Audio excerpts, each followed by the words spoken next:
in Kentucky, home of the Kentucky Derby, bourbon, and hopefully some mushrooms. Eric Osborne normally leads psilocybin retreats in Jamaica where you can do psilocybin mushrooms legally. You're welcome for that knowledge. And today, he's going to be showing us how to identify, harvest, and pick wild mushrooms. Where are we right now? Just a random park in the city. Yeah, there's like children's birthday parties and people walking their dogs. How'd you get into doing this? Somebody gave me a bag of mushrooms when I was 20, and that changed my life forever. But no, I mean, I started picking wild mushrooms for food. It was after I had psychoactive mushrooms. I kind of fell in love with psilocybin immediately. Like, when I first had that first like swoosh of shadows, oh, this is what I want. And then that just like led to a general intrigue about fungus, watching animals eat mushrooms in the wild, and just got curious of how many edibles there were out there, and then learned that I could clone and grow my own mushrooms. It satisfied the nerd part of myself.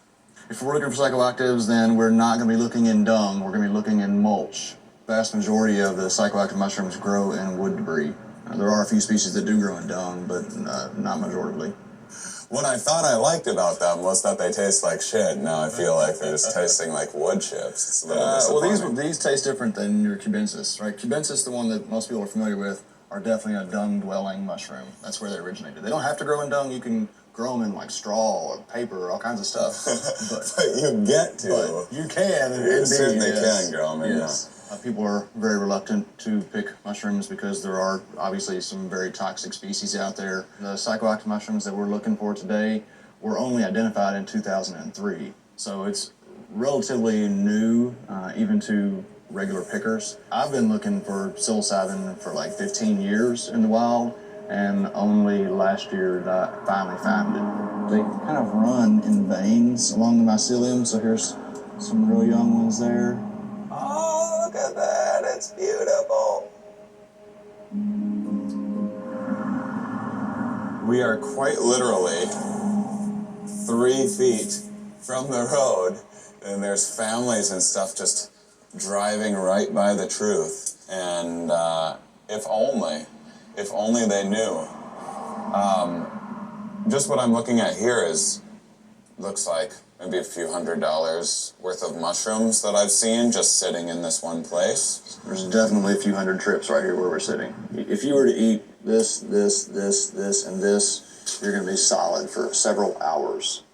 So how long does it take for one of these little babies to turn into one of these big fellas? About 3 to 5 days. So how often do you come here? About every 3 to 5 days. Just every single time there's mushrooms to be picked, you will be here. Yeah, I make my rounds, yeah. Tell me about this mulch. What's it doing here in the first place? Yeah, so the mulch is courtesy of the city park system. It's interesting to note that the municipal parks are the largest cultivator of psilocybin mushrooms, definitely in this city and probably nationwide.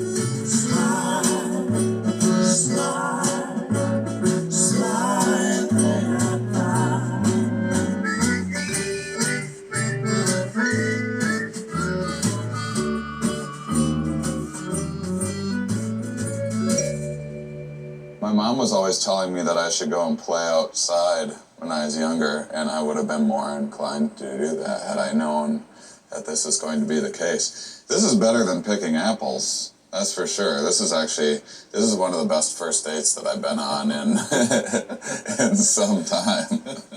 How many trips am I holding in my hand right now? 7. 5 to 7, maybe more, depending on how strong you like your trip. Yeah, it's 2 Shane trips worth. So what's the next step? find a safe place to eat them. The first lesson about setting. Do not do it in an inappropriate setting, you know? I mean, if you're out there with saber-toothed tigers, stay off the stuff. Or, you know, if you're on the freeway at 80 miles an hour, this is probably not the place you want to do it. I mean, there's no overestimating the stupidity of people, and they're very ingenious at finding inappropriate settings. But the point is, why? It diminishes its value, and it may be dangerous. That's, you know... 90-95% of the bad trip stories I hear is someone, oh, I did them once in college. I had some mushrooms, went to a kegger. Oh, it was awful. Oh, yeah, it was. Yeah. Pretty sure I know where you went wrong there. Keggers are awful. They are an awful, awful time. Mushrooms tried to show you that. People used to do yoga and self-flagellation and torture and all of these things for sometimes a lifetime in the hopes that they would get one of these meaningful experiences. If they were lucky, they did. Well, now, 30 milligrams of psilocybin in the right circumstances and with the right people looking after you, pretty much any schmuck can have a mystical experience. You don't have to be a saint. It's just built into your neurochemistry. Starting to get gaggy yet? Well, that's why I want to just mow him down. Okay. It's gonna be done. Done. I don't like thinking about it.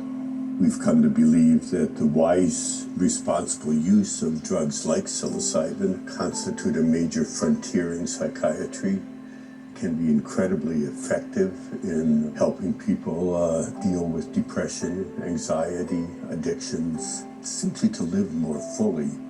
And the interesting thing with these drugs, you don't have to keep taking them. What's helpful is the memory often of a single experience. So it's the experience that is helpful versus the biochemical effect of the medication. Even people who have done psychedelics, people are interested, open-minded about it, be like, but what if you stayed like that forever? Oh, the mythical perma-trip. What if you stayed like that forever? Which is not how drugs work. I mean, you can have experiences that can change you, certainly, because every experience in life changes you in one way or another. But you can't just magically have psilocybin chemicals floating around in your brain forever. I don't know why people think that. You never see anyone have a bunch of drinks and be like, oh, what if I'm just stuck like this now? Guess I'm never wearing pants again. It's not how drugs work. I've had some